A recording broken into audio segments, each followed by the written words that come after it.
There's also so much buzz around not just single user agents, but a single user managing a fleet of agents. And so the whole orchestration question is coming to fore, and sort of the true scale that we can start to see from software development teams who are marshaling dozens or even hundreds of coding agents. It reminds me of something you said about previously about how you can't manage the code review of 100 interns. How do you feel like the code quality problem can be solved in this world going forward? Yeah, I think that there's several aspects that need a lot of time and effort. I think that you can't necessarily just buy this. It's sort of a combination of finding the right platform, but also choosing to invest in it as a software development organization. There are certain amounts of agent readiness that you can do where you change and evolve the way you ship software to orient around the capabilities of agents. That means introducing deterministic type checks, linters, code formatters, and really a layer of structure that goes beyond the typical software org. And Mm, you sort of need to do that in order to see success at the highest level. And then there's also from like an agent management perspective, best practices that your team needs to start to adopt around spec-driven development, around sort of how to orient around when to fix the code yourself versus when to have agents pulled in. And more broadly, on the horizon, we ship something called missions, which lets Droid operate sort of a team of agents for. I mean, it's technically an unbounded amount of time, but like the longest mission we saw run was 14 days straight of mm, continuous effort from hundreds of agents along the way. And when you're shipping that volume of code, you need to start looking at how do we validate correctness deterministically. And so investing in QA, and automated QA, automated testing, and a lot of that deterministic stuff that I mentioned earlier is really the only way that you can get around shipping that volume of code at the frequency that agents enable. hmm Yeah, makes sense.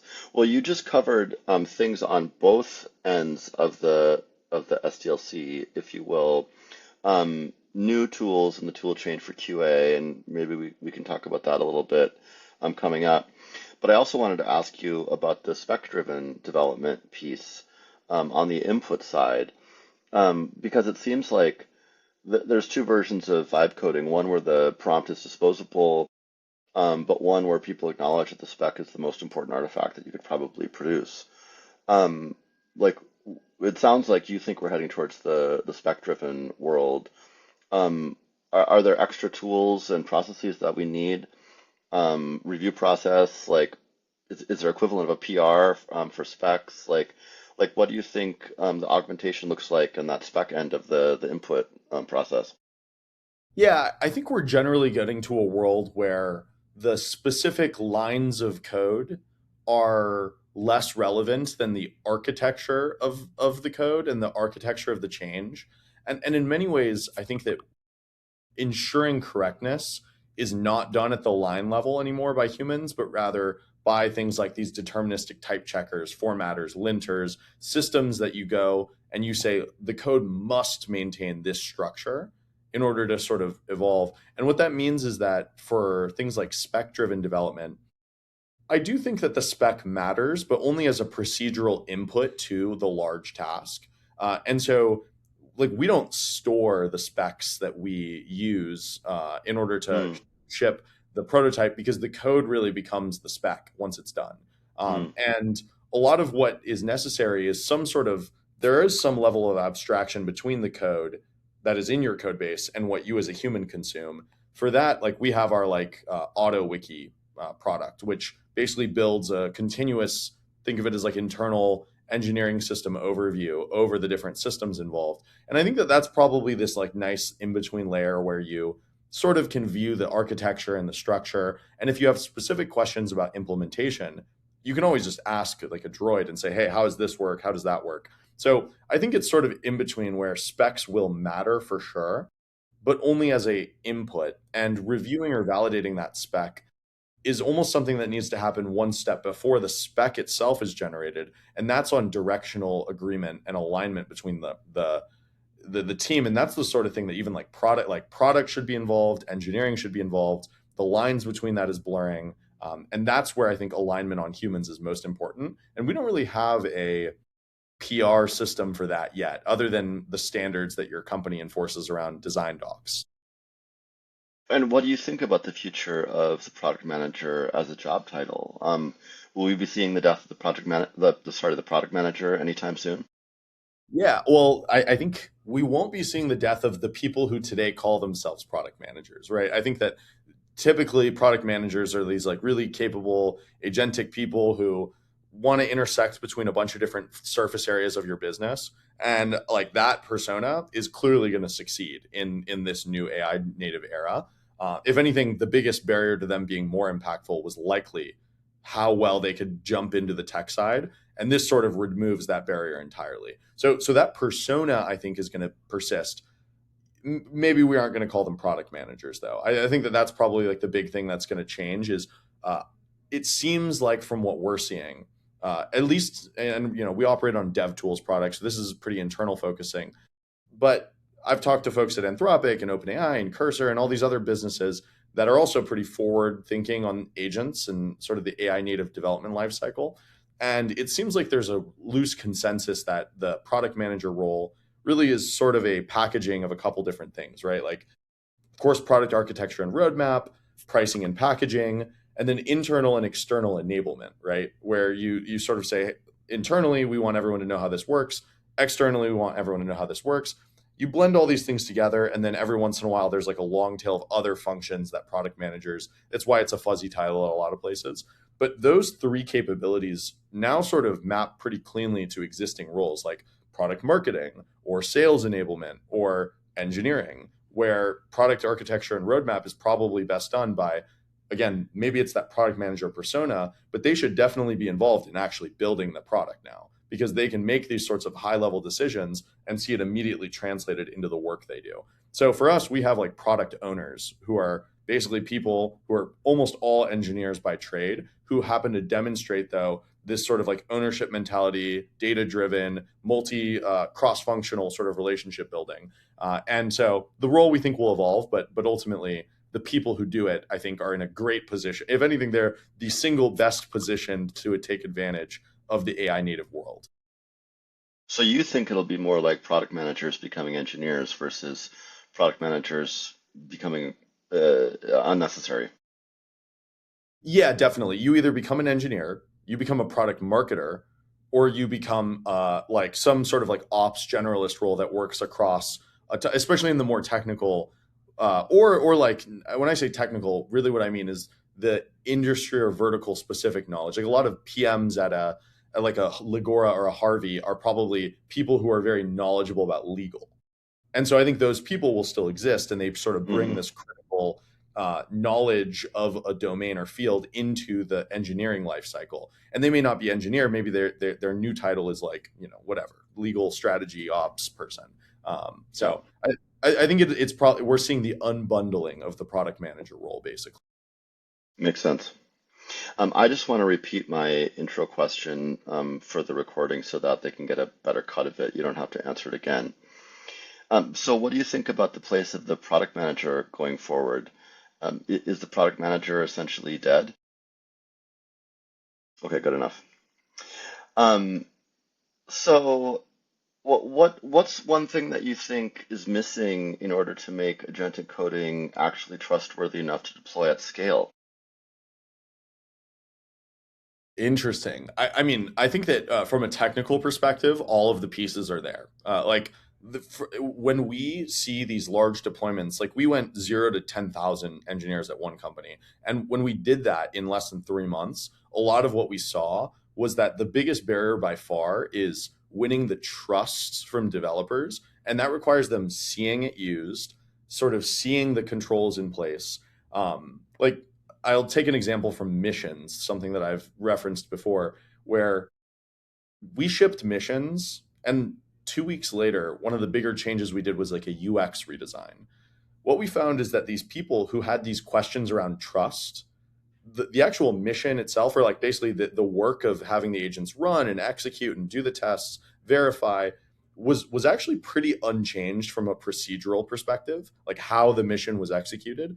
But we did a ton of redesigning of how we presented that information to people, and that alone had brought our measurement of their trust, or basically the autonomy that they granted the mission, up so significantly. Like, there's no one metric, but basically across the board, people were way more willing to cede way more authority and control to these systems entirely based on an interface change that basically made them feel more confident in the work that was being done. Mm. And so that's sort of a lot of what we see, is that probably it's a combination of one, trust won by how you choose to roll out and train and enable people to use the tools, alongside two, user interfaces and UX that grants more visual transparency to end users about what's going on. But from a technical perspective, we see enough very serious and important, like, systemically important banks using coding agents in production in real world scenarios, such that we're fairly confident that real enterprise workloads can happen with them. It's just a matter of building out that trust and verification.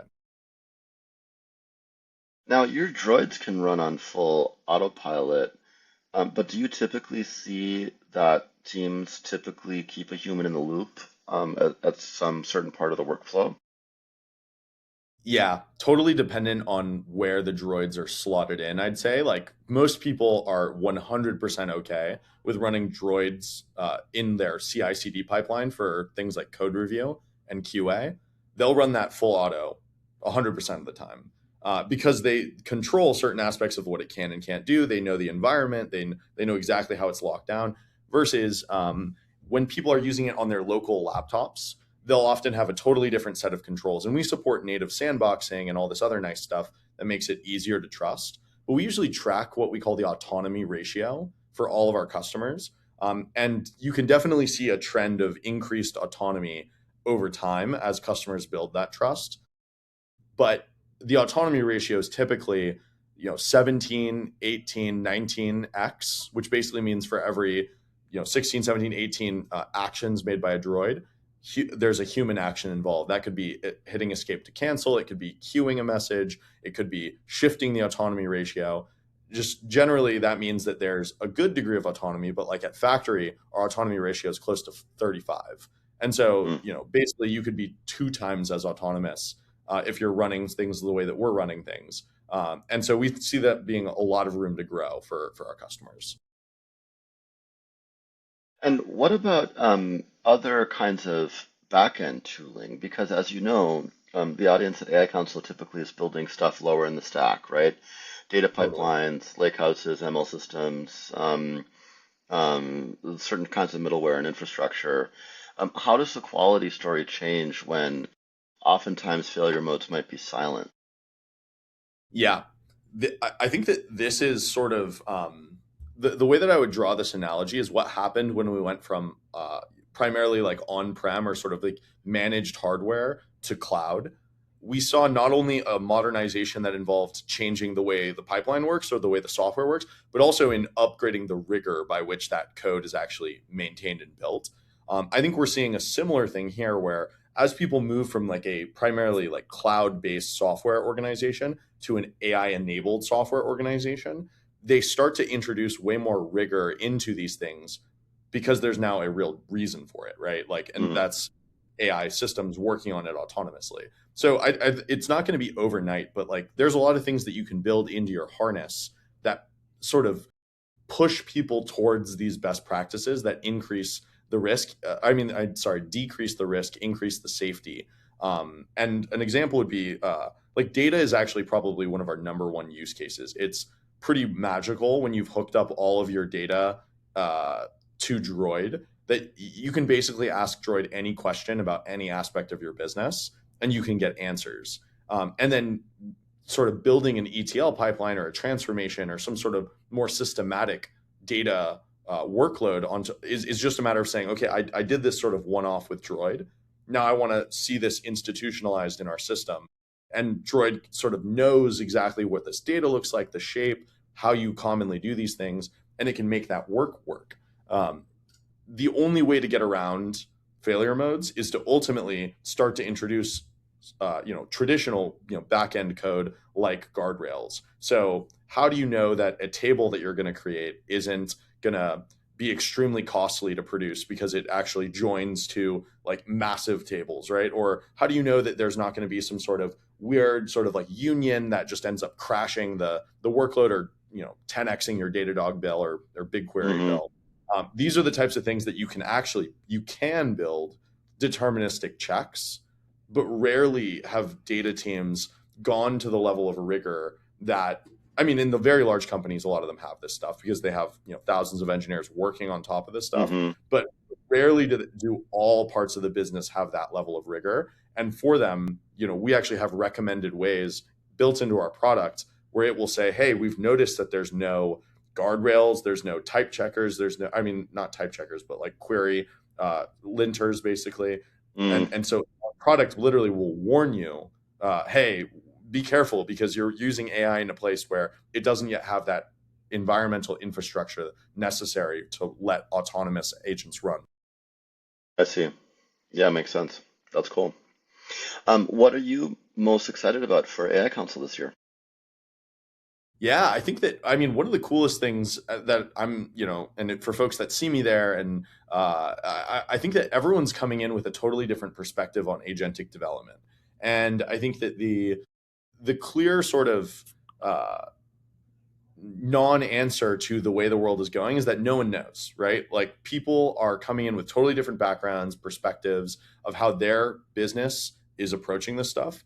And over time, we are as a community going to need to start to build out best practices and standards around data in the AI world, around governance.